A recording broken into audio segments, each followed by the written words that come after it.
Naparito ako upang sila'y magkaroon ng buhay. Ang mga pagbasa ngayong linggo ay nagsasalita tungkol sa pananagutan, pag-aalaga at katotohanan.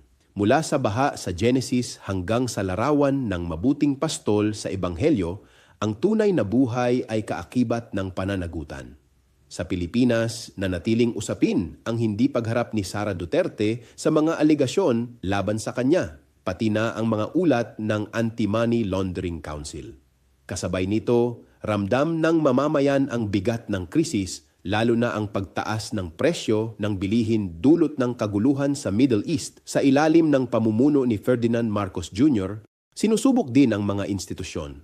Ang House of Representatives of the Philippines at ang Senate of the Philippines ay nahaharap sa tanong, ang mga proseso ba ay patungo sa katotohanan o napipigil ng politika? Ipinapaalala ng kasulatan, ang Panginoon ang aking pastol at naparito ako upang sila'y magkaroon ng buhay.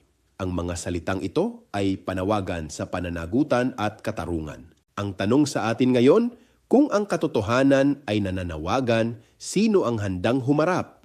Ako si Bishop Tonyo, obispong migrante sa Europa, at ito ang damdaming makabayan, tinig mula sa laylayan. Hanggang sa muli,